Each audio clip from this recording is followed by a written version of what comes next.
سچی نسبت، سچی اور سچی محبت نصیب فرما کر ان کی اتباع کرنے کی اللہ توفیق نصیب فرما دے۔ ان کا اصل نام محمد ہے اور کنیت ان کی ابو جعفر اپنے بڑے بیٹے کے نام پر تھی، اور باقر ان کا لقب تھا۔ 3 صفر المظفر بروز منگل کو سن 57 ہجری میں مدینۃ المنورہ کے اندر پیدا ہوئے۔ گندمی رنگ اور درمیانہ قد تھا، سر کے اوپر عمومی طور پر پگڑی باندھا کرتے تھے، اور ایک انگوٹھی استعمال فرماتے تھے۔ اس انگوٹھی کے اوپر انہوں نے لکھوایا ہوا تھا القوۃ للہ جمیعا۔ اس کا مطلب ہے کہ ساری طاقت، ساری قوت وہ ساری کی ساری اللہ ہی کے لیے ہے۔ گویا اپنی بے بسی اور اپنی عاجزی ہر وقت اپنی آنکھوں کے سامنے رکھتے تھے کہ طاقت اور قوت ساری کی ساری کس کے لیے ہے؟ اللہ کے لیے۔ اللہ رب العزت نے 4 بیٹے اور 2 بیٹیوں سے نوازا تھا۔ علم میں انہوں نے بہت بڑا مقام حاصل کیا۔ یہ جو باقر کا انہیں لقب ملا ہے، یہ باقر کا لقب ہی اسی وجہ سے ملا کہ باقر کا معنی ہوتا ہے وسعت والا۔ علم میں انہیں انتہائی گہرائی حاصل تھی، بہت وسیع علم رکھتے تھے، بڑے بڑے مشکل سوالات کو چٹکیوں کے اندر حل کر دیا کرتے تھے۔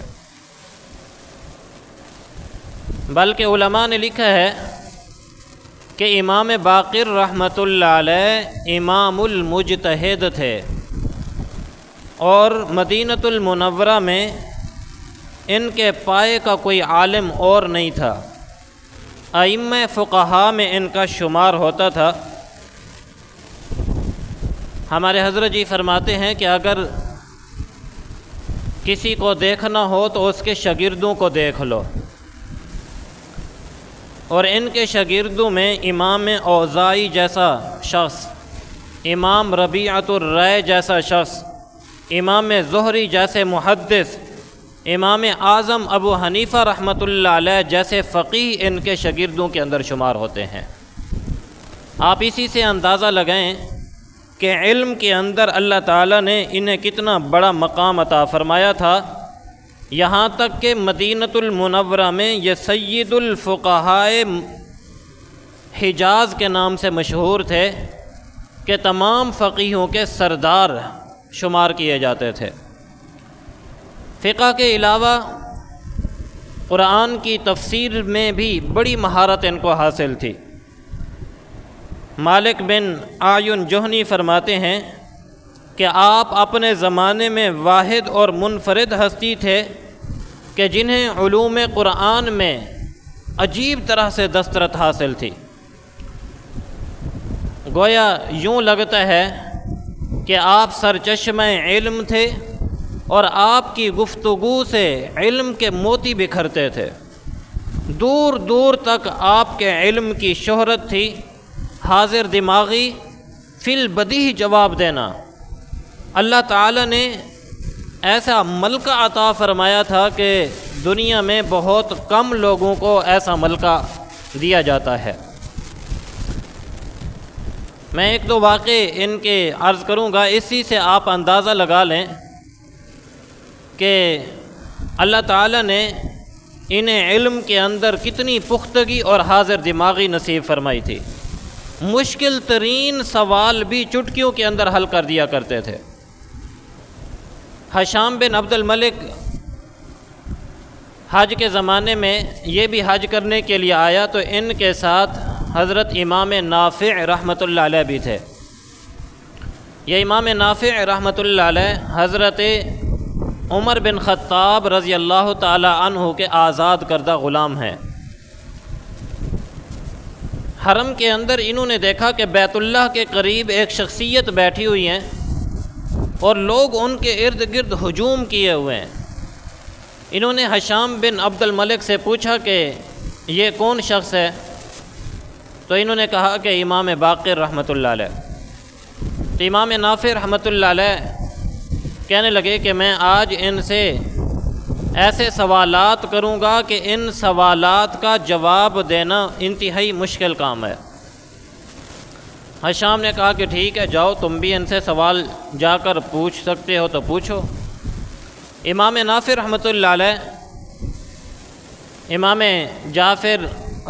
امام باقر رحمۃ اللہ علیہ کے قریب گئے اور کہا کہ میں نے صحابہ کی صحبت اٹھائی ہے اور میں تورات، زبور، انجیل اور قرآن مجید کے مسائل سے خوب اچھی طرح واقف ہوں۔ آپ سے چند سوالات کرنا چاہتا ہوں، آپ کیا میرے ان سوالات کا جواب دے سکتے ہیں؟ امام نافع فرماتے ہیں کہ امام باقر رحمۃ اللہ علیہ اپنا سر نیچے کیے ہوئے بیٹھے تھے، سر اٹھایا اور فرمانے لگے کہ پوچھو، کیا پوچھنا چاہتے ہو؟ فرماتے ہیں میرے دل کے اندر جو سوالات تھے میں نے ان سے پوچھ لیے، پوچھ کر واپس آئے تو ہشام بن عبد الملک نے ان سے پوچھا سوالات کر لیے؟ کہنے لگے کہ میں نے سوالات کیے ہیں، واللہ اعلم الناس وہو ابن رسول اللہ حقا۔ کہنے لگے کہ میں نے ایسے سوالات کیے ہیں کہ اللہ کی قسم لوگوں میں وہ سب سے بڑے عالم اور اس بات کا ثبوت ہے کہ وہ واقعی رسول اللہ صلی اللہ علیہ وسلم کے خاندان سے ہیں، کہ ان سوالوں کا جواب یا تو نبی دے سکتا ہے یا نبی کے خاندان کے لوگ دے سکتے ہیں۔ اس سے اندازہ لگائیں کہ علم کے اندر اللہ رب العزت نے انہیں کتنی مہارت نصیب فرمائی تھی۔ طاؤس یمانی ایک بہت بڑے عالم گزرے ہیں، وہ اپنا واقعہ خود بیان فرماتے ہیں کہ میرے دل کے اندر خیال آیا کہ میں جاؤں اور امام باقر رحمۃ اللہ علیہ سے سوالات پوچھوں کہ ان کے بارے میں مشہور ہے کہ وہ مشکل سے مشکل سوال بھی چٹکیوں میں حل کر دیتے ہیں۔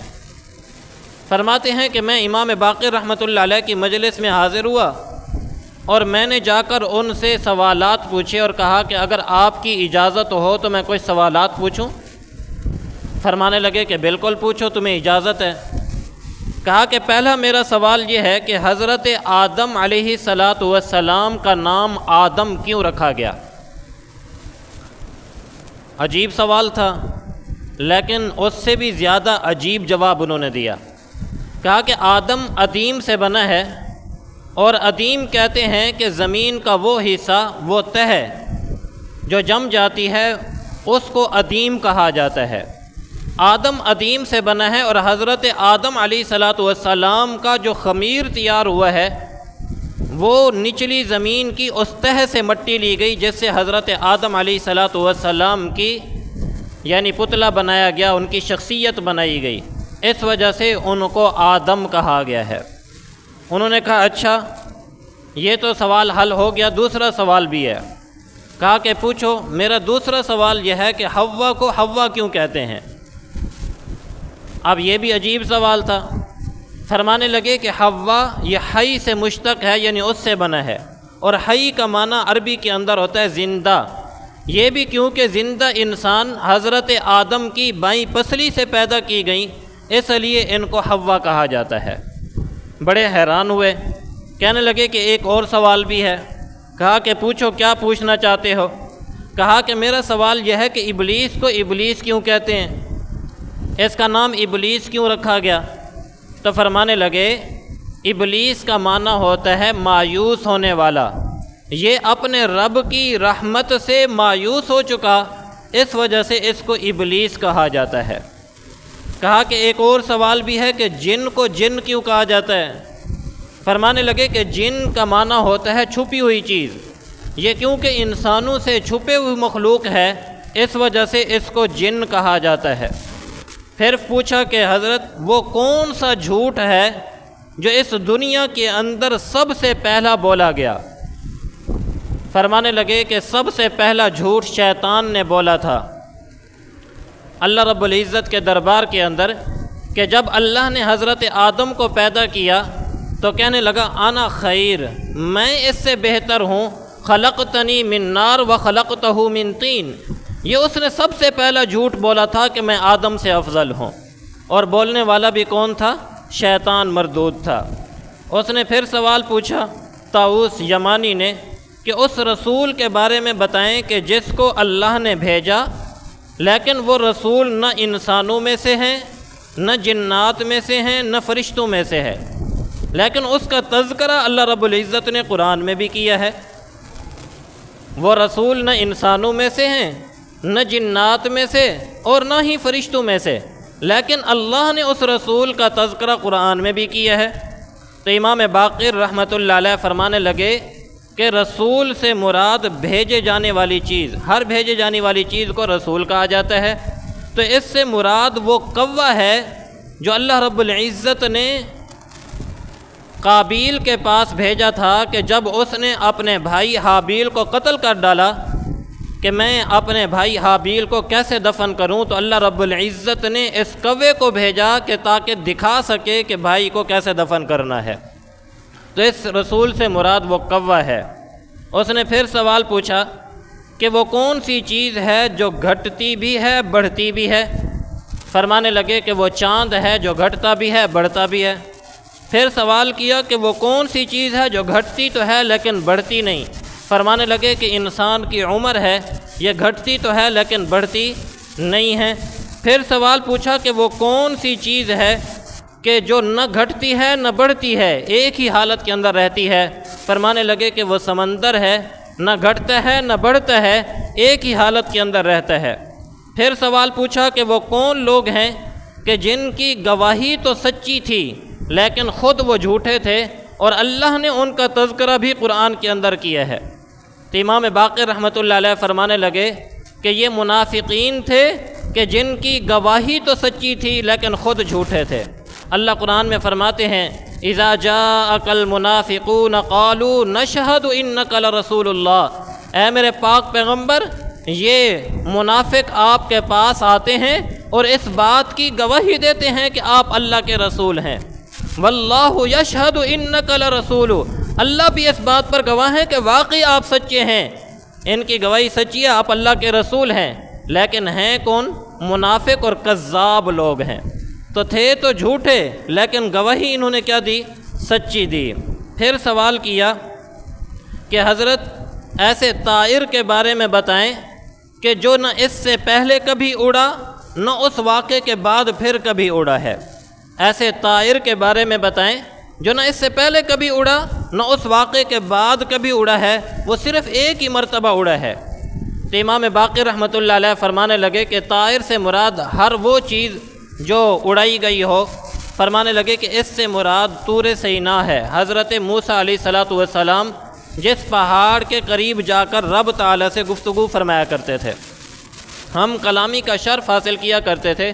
یہ وہ پہاڑ ہے کہ جب اپنے ساتھ سرداروں کو لے کر گئے تو انہوں نے کہا کہ ہم اللہ کو اپنی آنکھوں سے دیکھنا چاہتے ہیں، جب تک اپنی آنکھوں سے نہ دیکھ لیں اس وقت تک آپ پر ایمان نہیں لائیں گے۔ تو اس موقع پر اللہ تعالیٰ نے اس پہاڑ کو اٹھا کر ان کے سروں کے اوپر کھڑا کر دیا، فرمایا کہ یہ وہ پہاڑ ہے جو طائر ہے، نہ اس سے پہلے کبھی اڑایا گیا نہ اس کے بعد پھر کبھی اڑایا جائے گا۔ اس نے پھر سوال پوچھا کہ حضرت اس چیز کے بارے میں بتائیں جو اپنی قوم کی طرف نذیر ڈرانے والی بنا کر بھیجی گئی ہے، اور جو چیز ڈرانے والی بنا کر بھیجی گئی نہ وہ انسان ہے نہ فرشتہ ہے اور نہ ہی جنات میں سے ہے، وہ ایسی کون سی چیز ہے؟ اور اس کا تذکرہ بھی اللہ تعالیٰ نے قرآن مجید کے اندر فرمایا ہے۔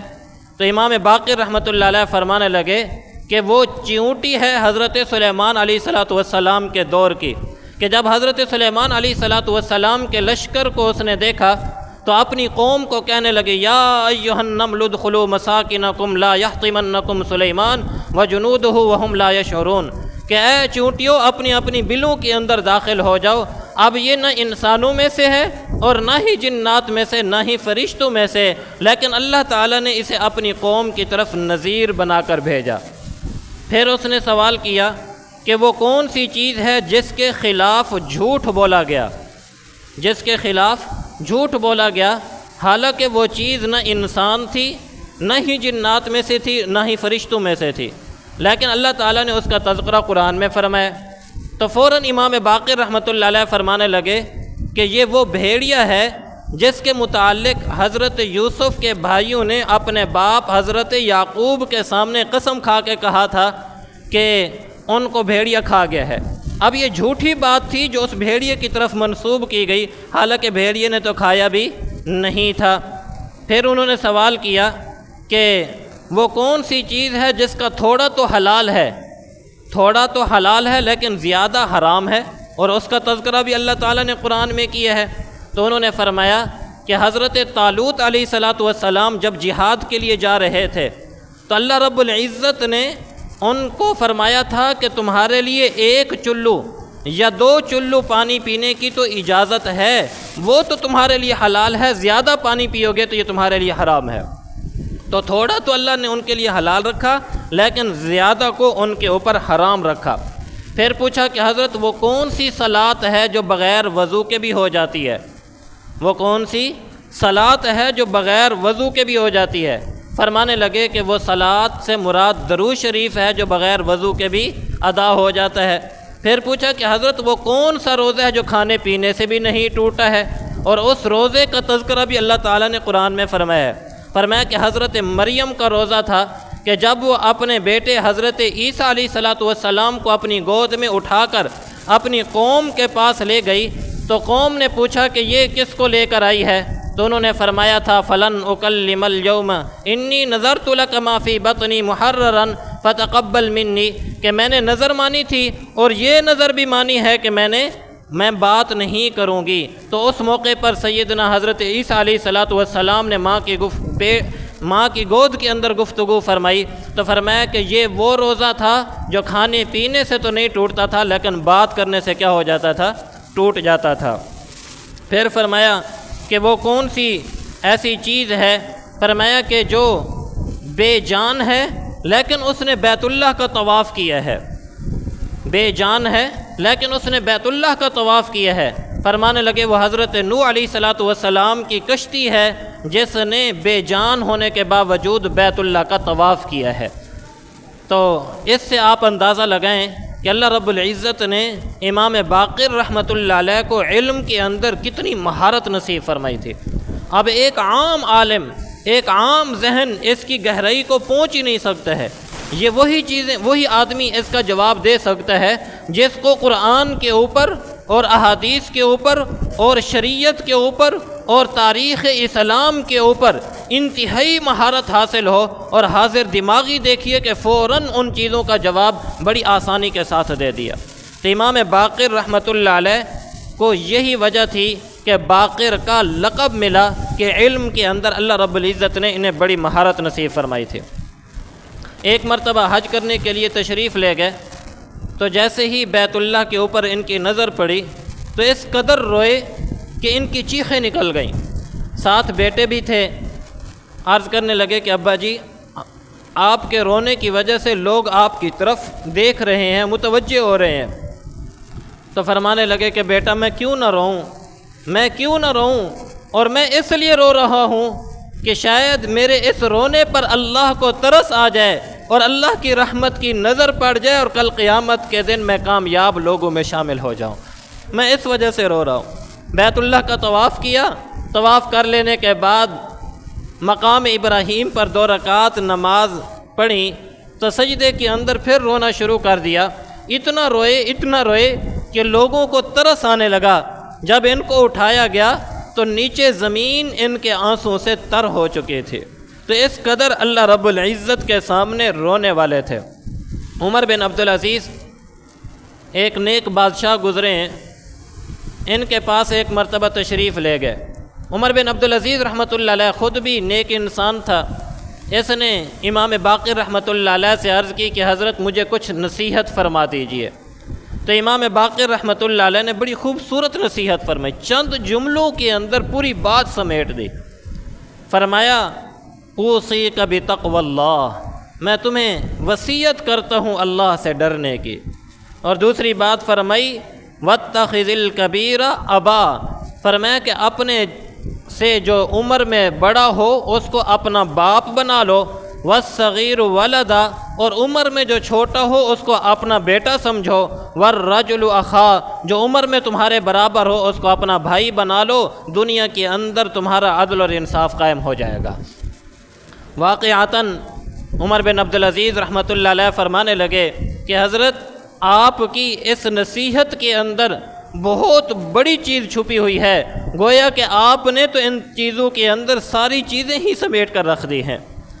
ایک مرتبہ اپنے بیٹے امام جعفر صادق رحمۃ اللہ علیہ کو اپنے پاس بلایا اور بلا کر فرمانے لگے کہ بیٹا، 3 چیزوں کو اللہ نے 3 چیزوں میں چھپا کر رکھا ہوا ہے، 3 چیزوں کو اللہ نے 3 چیزوں میں چھپا کر رکھا ہوا ہے۔ بیٹا بھی فرما بردار بیٹا تھا، کہنے لگا ابا جی وہ کون سی 3 چیزیں ہیں؟ فرمایا اللہ نے اپنی رضا کو اپنی اطاعت میں چھپا کے رکھا ہے، کہ جو بندہ اطاعت کرنے والا ہوگا اللہ اس سے راضی ہوگا، نافرمان سے اللہ راضی نہیں ہوتا ہے، اللہ اس سے خوش نہیں ہوتا ہے، اللہ نے اپنی رضا کو اپنی اطاعت میں چھپا کے رکھا ہے۔ اور دوسری چیز فرمائی کہ اللہ نے اپنی ناراضگی کو اپنی نافرمانی میں چھپا کے رکھا ہے، اسی لیے فرمایا کہ چھوٹی سی چھوٹی نافرمانی سے بھی بچو، کوئی پتہ نہیں کہ کسی بات پہ بھی اللہ تعالیٰ ناراض ہو جائے، کسی بات پہ بھی اللہ رب العزت کی طرف سے پکڑ ہو جائے، اسی لیے اللہ رب العزت کے سامنے نافرمانی کرتے ہوئے ڈرنا چاہیے۔ حضرت عبداللہ ابن عباس رحمہ اللہ تعالی فرمایا کرتے تھے کہ بھائی ہر گناہ چنگاری کی مانند ہے، ہر گناہ بچھو کی مانند ہے، جس طرح آگ لگانے کے لیے چھوٹی سی چھوٹی چنگاری کافی ہوتی ہے، ڈنگ مارنے کے لیے زہر کو منتقل کرنے کے لیے چھوٹا سا چھوٹا بچھو بھی دوسرے کو ڈنگ مار کے تکلیف پہنچا سکتا ہے، فرمایا اسی طرح چھوٹے سے چھوٹا گناہ بھی انسان کی ہلاکت کا سبب بن سکتا ہے، کوئی پتہ نہیں ہوتا اللہ رب العزت کی طرف سے کس بات پر پکڑ آ جائے۔ اسی لیے فرمایا کہ اللہ نے اپنی ناراضگی کو نافرمانی کے اندر چھپا کے رکھا ہے، کبھی یہ تصور کر کے چھوٹا سا ہی تو گناہ ہے چلو کوئی بات نہیں، جیسے ہم کہتے ہیں یار کون سا میں بڑا گناہ کر رہا ہوں، نہیں بھائی ہے تو گناہ ہی نا۔ ایک اللہ والے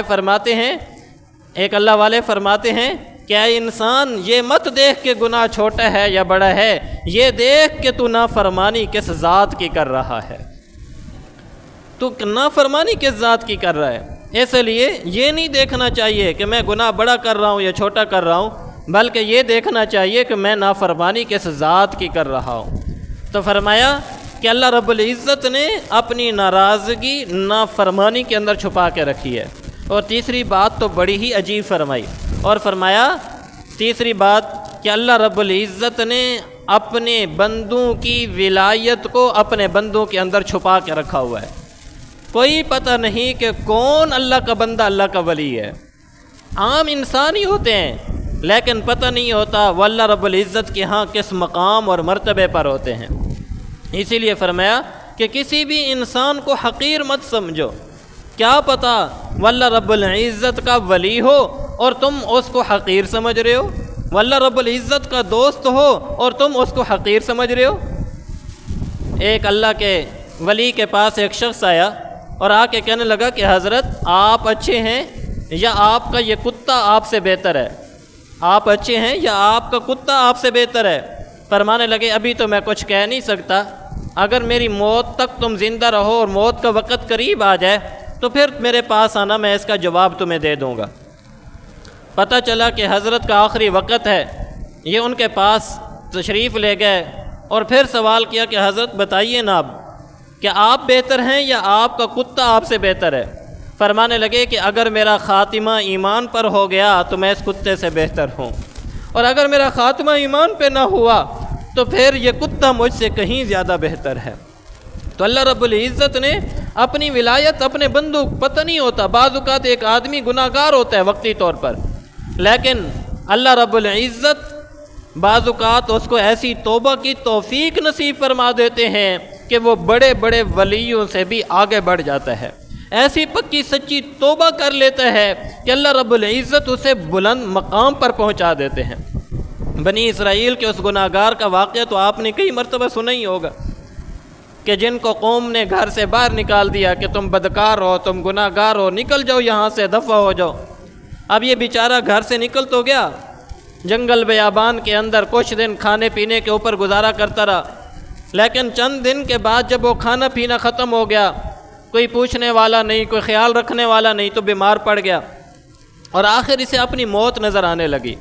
جب موت نظر آنے لگی نا تو اس وقت اس نے اپنے گناہوں سے توبہ مانگی اور اللہ رب العزت کے سامنے رجوع کیا، یا اللہ میں کوئی اتنا بڑا بدکار ہو گیا ہوں، اتنا گناہ گار ہو گیا ہوں کہ لوگوں نے مجھے اپنے گھر سے باہر نکال دیا ہے، میرا کوئی پرسان حال نہیں، میں نے آگے دیکھا، میں نے پیچھے دیکھا، میں نے دائیں دیکھا، میں نے بائیں دیکھا، مجھے کوئی نظر نہیں آ رہا۔ یا اللہ اب تیرا ہی تو ایک در ہے، اگر تیرے عذاب دینے سے تیری شان کے اندر اگر اضافہ ہو جاتا ہے تو اللہ سارے انسانوں کے گناہوں کا عذاب مجھے دے دیجئے اور باقی انسانوں کو معاف فرما دیجئے، اور اگر اللہ تیری رحمت کر دینے سے، تیرا مجھے معاف کر دینے سے تیرے شان میں کوئی کمی آتی ہے تو اللہ پھر مجھے معاف نہ فرمائیے، لیکن اللہ تو بڑی شان والا ہے، تیرے بخش دینے سے تیری رحمت میں کوئی کمی تو نہیں آتی۔ ادھر اس نے یہ الفاظ کہے، موت ہو گئی، اللہ رب العزت نے وقت کے نبی کو وہی فرمائی کہ جائیے میرا نیک بندہ اس ویرانے کے اندر پڑا ہوا ہے، اس کا جنازہ بھی پڑھائیے اور اعلان کر دیجئے کہ جو آدمی اس کے جنازے کے اندر شریک ہوگا میں ان کی بھی مغفرت کر دوں گا۔ تو کوئی پتہ نہیں ہوتا میرے بھائیوں کہ اللہ تعالیٰ نے اپنی ولایت کس بندے کے اندر چھپا کے رکھی ہوئی ہے۔ کسی کو بھی اپنے سے حقیر نہ سمجھیے، کسی کو یہ مت سمجھیے کہ بس وہ گرا پڑا ہے، نہیں، کبھی اللہ رب العزت اسے توبہ کی توفیق دے دیں تو ہو سکتا ہے کہ وہ تم سے بھی آگے نکل جائے۔ اس لیے اپنے بیٹے کو نصیحت فرمائی کہ بیٹا اپنے ولایت کو اللہ تعالیٰ نے اپنے انہی بندوں میں چھپا کے رکھا ہے، لہٰذا کسی کو حقیر نہ سمجھنا۔ آپ نے ایک عقیدت مند کو نصیحت فرمائی اور فرمایا کہ حق پر ہمیشہ قائم رہنا، اپنے دشمن سے ہمیشہ دور رہنا اور کسی فاسق اور فاجر کو دوست نہ بنانا کبھی۔ جو رب کا نافرمان ہے وہ تمہارا دوست نہیں ہو سکتا، جو نبی کا نافرمان ہو اسے اپنا دوست نہ بنانا، اس لیے کہ جو رب کا نافرمان ہے وہ تمہارے ساتھ کبھی وفا نہیں کرے گا۔ فاسق اور فاجر آدمیوں کو اپنا دوست نہ بنانا، ہمیشہ نیک لوگوں کو اپنا دوست بنانا۔ اسی لیے مولانا روم رحمۃ اللہ علیہ نے تو یہی تو فرمایا ہے، صحبت صالح ترا صالح کنند، صحبت طالح ترا طالح کنند۔ نیکوں کی صحبت تمہیں نیک بنائے گی اور بروں کی صحبت تمہیں برا بنا دے گی۔ اسی لیے ہمیں چاہیے کہ ہم نیک لوگوں کو اپنا دوست بنایا کریں، اور قرآن مجید میں 19ویں سپارے میں اللہ رب العزت نے برے دوست کے متعلق عجیب جملے فرمائے ہیں، یا ویلتا لیتنی لم اتخذ فلانا خلیلا، یا ویلتا لیتنی لم اتخذ فلانا خلیلا۔ کہے گا قیامت والے دن، اے کاش، ہے افسوس، میں فلاں آدمی کو اپنا دوست نہ بناتا، یہ خود برا تھا، اس نے برائی کی اور مجھے بھی برے راستے کے اوپر لے کر چل پڑا، خود بھی گمراہ ہوا اور مجھے بھی گمراہی کے راستے کے اوپر لے چلا۔ ہمارے حضرت جی فرماتے ہیں، یار بد مار بد سے زیادہ برا ہوتا ہے، یار بد مار بد سے زیادہ برا ہوتا ہے۔ مار فارسی کے اندر سانپ کو کہتے ہیں۔ فرمایا کہ برے سانپ سے زیادہ برا دوست انسان کو ہلاک کرتا ہے۔ سانپ ڈس لے تو انسان کی جان جائے گی، لیکن اگر برا دوست انسان کو ڈس لے تو انسان کا ایمان چلا جائے گا۔ اسی لیے فرمایا، اپنے بیٹے کو نصیحت فرمائی، شاگرد کو نصیحت فرمائی، فرمایا کہ بیٹا اپنے دشمن سے دور رہنا اور کبھی فاسق اور فاجر شخص سے دوستی نہ کرنا۔ اسی طرح اپنے ایک اور شاگرد جابر جونی کو نصیحت فرماتے ہوئے فرمانے لگے کہ بیٹا تمہیں 5 باتوں کی میں خاص کر نصیحت کرتا ہوں۔ پہلی نصیحت فرمائی کہ کوئی تمہارے اوپر ظلم کرے تو تم اس پر ظلم مت کرنا، اور دوسری نصیحت فرمائی کہ کوئی تمہارے ساتھ خیانت کرے تو تم اس کے ساتھ خیانت والا معاملہ نہ کرنا، اور تیسری بات فرمائی کہ بیٹا کوئی تمہارے سامنے جھوٹ بولے تو اس پر غصہ نہ کرنا، کہ جھوٹ بول کر اس نے اپنی آخرت تباہ کی ہے، تم اس کے اوپر غصہ نہ کرنا۔ اور چوتھی نصیحت فرماتے ہوئے فرمایا کہ اگر کوئی شخص تیری تعریف کر دے تو تعریف پر اترانا مت، کوئی برائی کر دے تو اس سے مایوس مت ہونا۔ یہ 5 نصیحتیں اپنے شاگرد کو فرمائی۔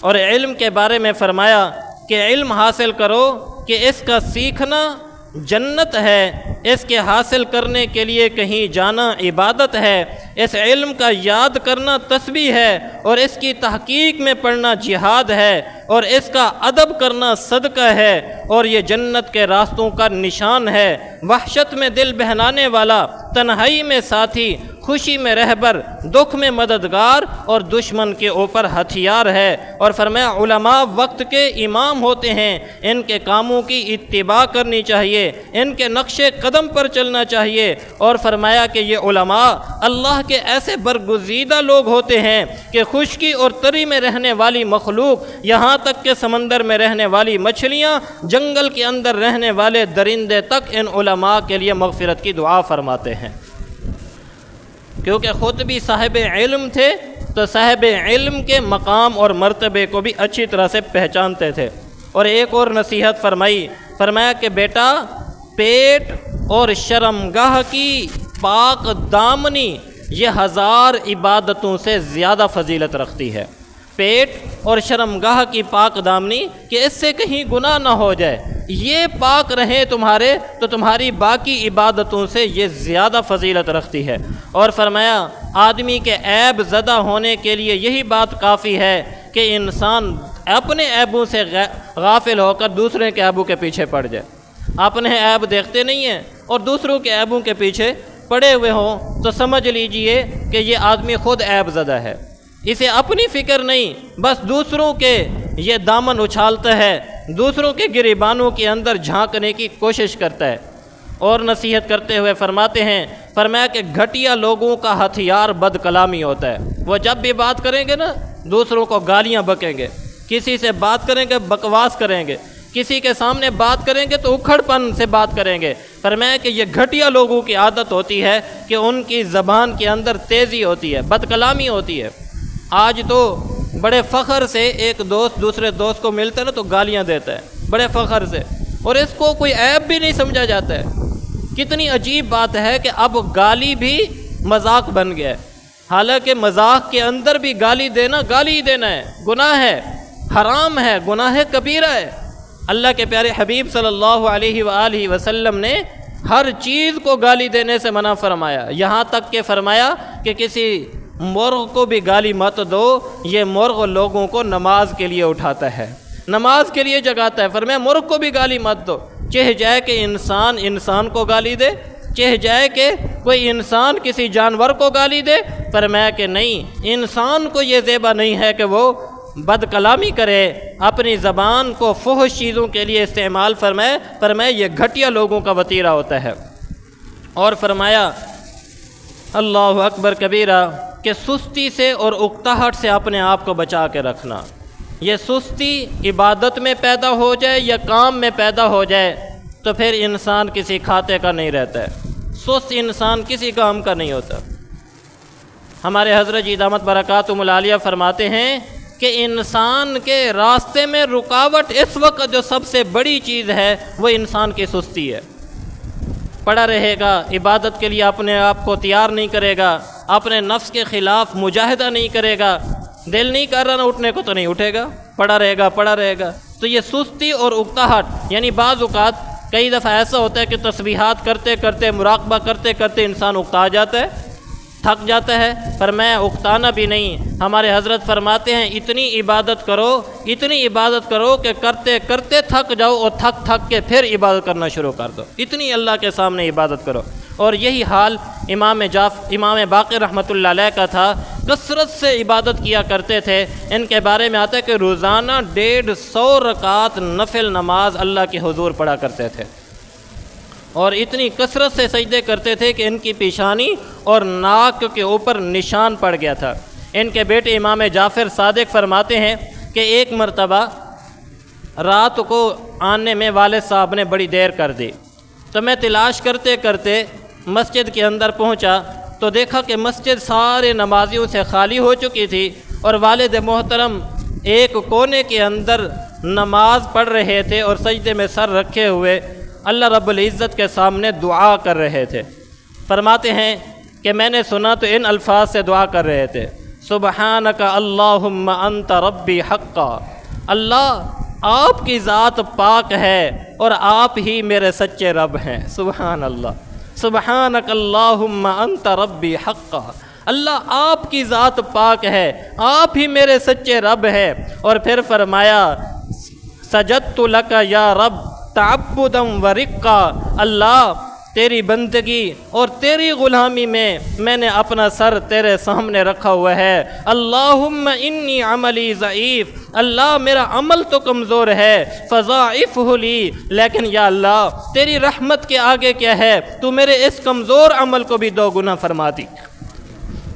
اور آگے فرمایا اللہم قنی عذابک یوم تبعث عبادک، اللہ قیامت کے دن جب آپ اپنے بندوں کو اپنے سامنے کھڑا کریں گے، اللہ اس دن میری اپنے عذاب سے حفاظت فرما لینا، مجھے عذاب نہ دینا، وتب علی، اور اللہ میری توبہ قبول فرما لیجئے، انک انت التواب الرحیم، اللہ آپ تو توبہ کو قبول فرمانے والے اور رحم کرنے والے ہیں۔ کیا مناجات ہے، کیسے انداز کے اندر اللہ رب العزت کے حضور عبادت کیا کرتے تھے۔ لیث بن ابی سلیم فرماتے ہیں کہ میں ایک مرتبہ رات کے وقت میں ان کی خدمت میں حاضر ہوا، امام باقر رحمۃ اللہ علیہ کی خدمت میں، تاکہ میں دیکھوں کہ یہ رات کو اللہ کی عبادت کیسے کرتے ہیں۔ فرماتے ہیں کہ جب میں ان کے پاس حاضر ہوا رات کے وقت میں، تو میں نے دیکھا کہ یہ ان کے اوپر خوف کی عجیب کیفیت ہے، جیسے ایک آدمی ڈرا ہوا اور سہما ہوا ہوتا ہے، یوں ان کے اوپر ایک کیفیت طاری تھی، عجیب ڈرے ہوئے تھے۔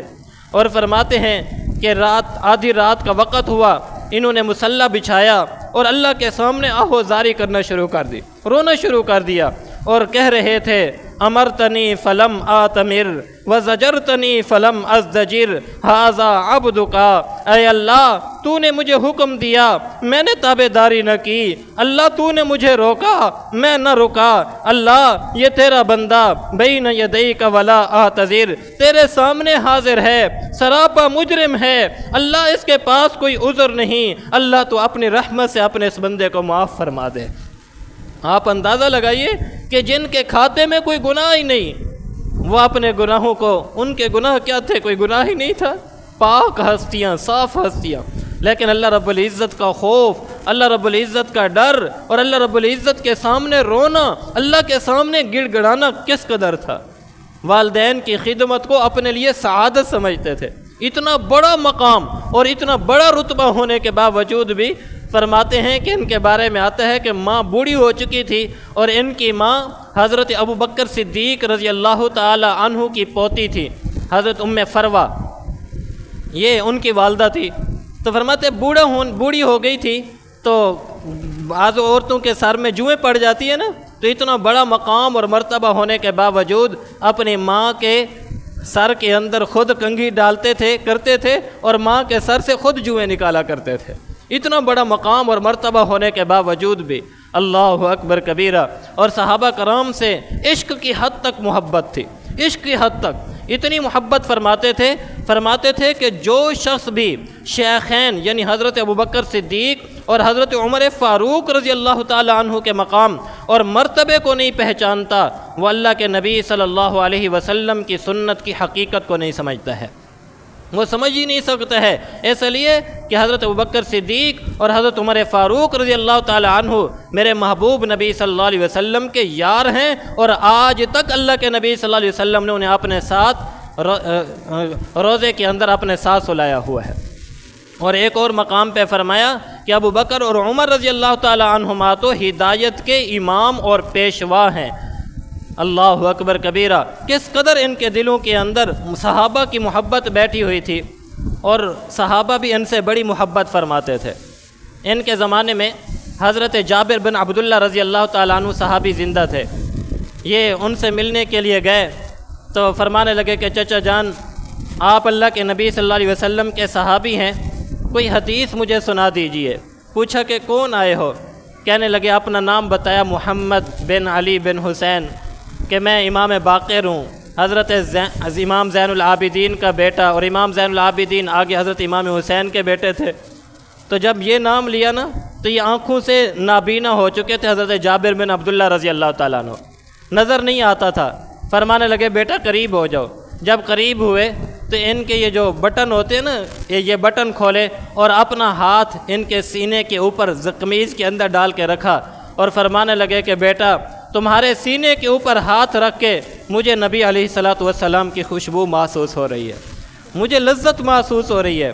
اور پھر انہیں اپنے قریب کیا اور ماتھے کے اوپر بوسہ دیا، اور فرمانے لگے کہ بیٹا میں نے نبی علیہ الصلوۃ والسلام کی حدیث سنی ہے، قریب ہو جاؤ۔ اسے اپنے قریب بٹھایا اور پھر اللہ کے نبی صلی اللہ علیہ وسلم کی حدیث مبارکہ سنائی۔